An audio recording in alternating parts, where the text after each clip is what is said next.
It is glorious, this history of ours. It is a great story, that of the Negro in America. It begins way before America was America, or the USA, the USA. It covers a wide span, our story. Let me tell it to you. That was the voice of Langston Hughes. Langston Hughes, the poet, social activist, novelist, playwright, columnist. That was the voice of Langston Hughes. Langston Hughes, the Negro voice. Now I know you're wondering, how can one man be the voice of so many? Sit back and watch, and I will show you. James Langston Hughes began writing in high school and even at this early age was developing the voice that made him famous. Hughes was born in Joplin, Missouri, but lived with his grandmother in Lawrence, Kansas until he was 13, and then moved with his mother in Lincoln, Illinois, and Cleveland, Ohio, where he went to high school. Hughes's grandmother, Mary Sampson Patterson Leary Langston, was prominent in the African American community in Lawrence. Her first husband had died at Harper's Ferry fighting with John Brown. Her second husband, Langston Hughes' grandfather, was a prominent Kansas politician during Reconstruction. During the time, Hughes lived with his grandmother. However, she was old and poor and unable to give Hughes the attention he needed. Besides, Hughes felt hurt by both his mother and father and was unable to understand why he was not allowed to live with either of them. These feelings of rejection caused him to grow up very insecure and unsure of himself. When Langston Hughes' grandmother died, his mother summoned him to her home in Lincoln, Illinois. Here, according to Hughes, he wrote his first verse and was named class poet of his 8th grade class.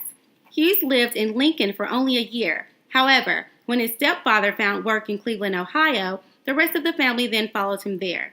Soon, his stepfather and mother moved on, this time to Chicago, but Hughes stayed in Cleveland in order to finish high school. His writing talent was recognized by his high school teachers and classmates, and Hughes had his first pieces of verse published in the Central High Monthly, a sophisticated school magazine. Soon, he was on the staff of the monthly and publishing in the magazine regularly. An English teacher introduced him to poets such as Carl Sandburg and Walt Whitman, and these became Hughes's earliest influences. During the summer after Hughes's junior year in high school, his father re-entered his life. James Hughes was living in Toluca, Mexico, and wanted his son to join him there. Hughes lived in Mexico for the summer, but he did not get along with his father. This conflict, though painful, apparently contributed to Hughes's maturity.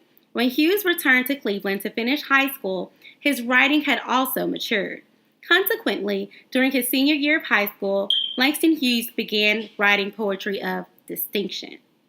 After graduating from high school, Hughes planned to return to Mexico to visit with his father, in order to try to convince him that he should pay for his son's college education at Columbia University in New York City.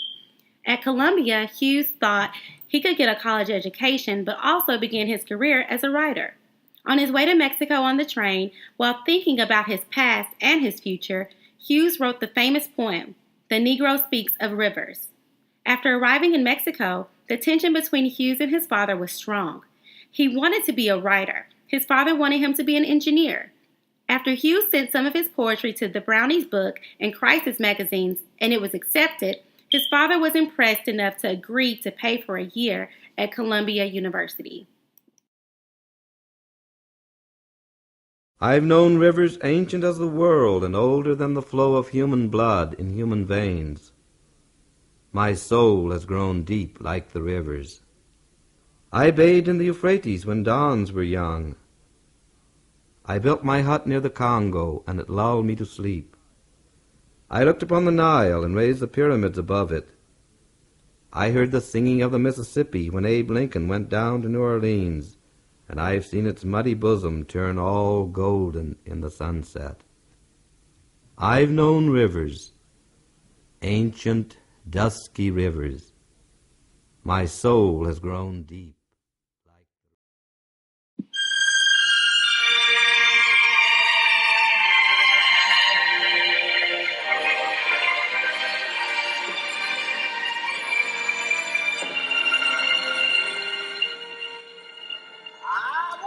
In The Negro Speaks of Rivers, Hughes links himself to his ancestors, firmly placing them in an important historical, religious, and cultural sites all over the world.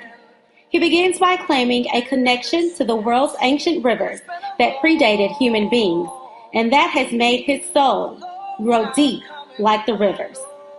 This insightful and articulate description indicates Hughes' immense intellect and allows him to make a definitive connection between people of his race and the rest of human civilization.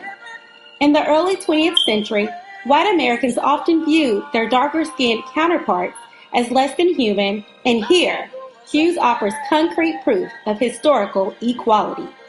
The speaker mentions four great rivers, starting with the Euphrates, which historians and archaeologists often label as the birthplace of human civilization. Then he mentions the strong and mighty Congo, along with many great African kingdoms that flourished. The speaker then cites long, winding Nile and the great Egyptian pyramids. He witnessed the creation of these structures, which are amongst man's greatest feats of architecture.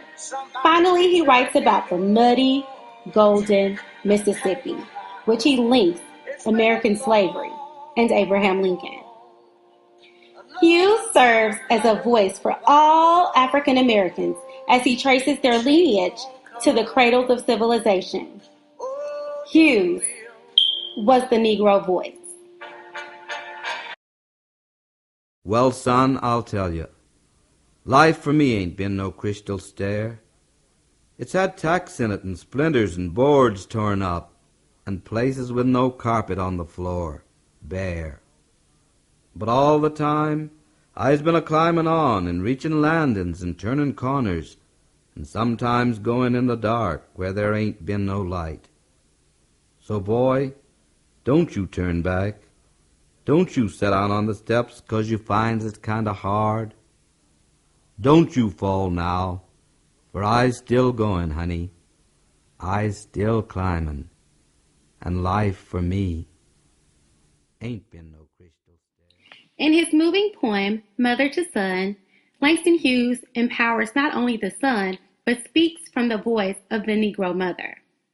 He provides words of wisdom, and through skillful use of literary devices such as informal language, symbolism, metaphors, repetition, as well as clever use of format, Hughes manages to assemble up the image of a mother, loving yet firmly, talking to her son about life. He spoke as the voice of a Negro mother. This poem is an advice from a mother to son about life that will be challenging at times, yet she continuously advises him not to give up. The persona of this poem is in African American dialect, in which he uses words with missing G's such as climbing, turning, etc. The metaphor of life being compared to stairs symbolizes the exhaustive uphill climb in life. In contrast, the crystal stair represents clarity and perfection, a life that the mother makes obvious was not given to her. In this poem, Hughes develops a sort of negative extent of metaphor by having the speaker compare her life to a staircase that ain't been crystal clear.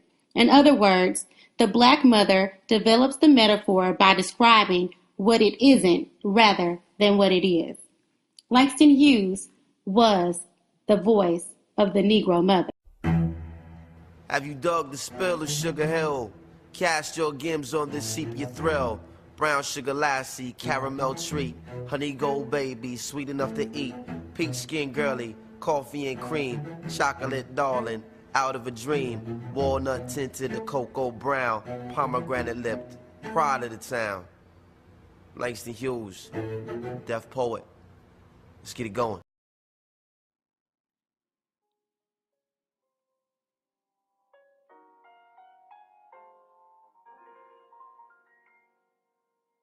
What care I for fortune or fame? They never mattered a lot. I don't have a right to complain as long as I've got what I've got.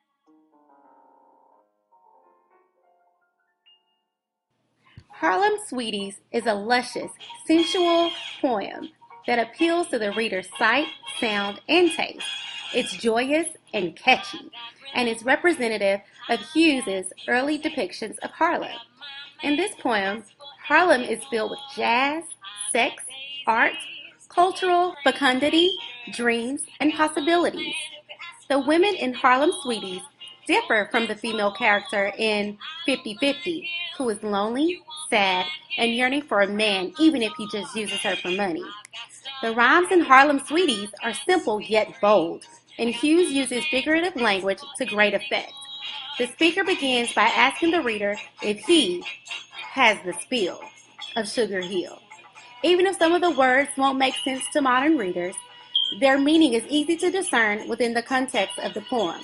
Hughes uses several culinary-based metaphors to describe the varying skin colors of women who live in Harlem, creating a vivid rainbow of browns, creams, and blacks.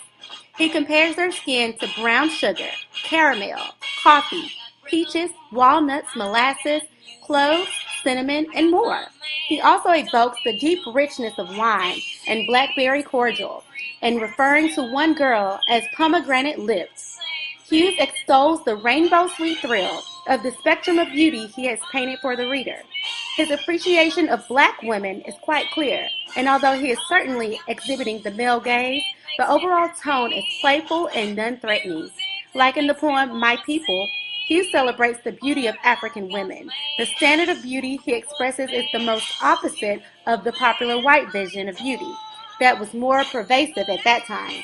Instead of promoting homogeneous beauty, Hughes is inspired by the variety and vitality of the women in Harlem. In his poem, Harlem Beauties, Hughes is the voice of the black man who adores the black woman.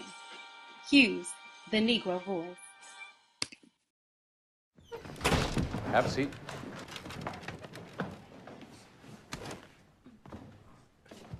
I am the darker brother. They send me to eat in the kitchen when company comes, but I laugh. And I eat well, and I grow strong. Tomorrow I'll sit at the table when company comes. Nobody'll dare say to me, eat in the kitchen then. Besides, they'll see how beautiful I am and be ashamed. I, too, am America.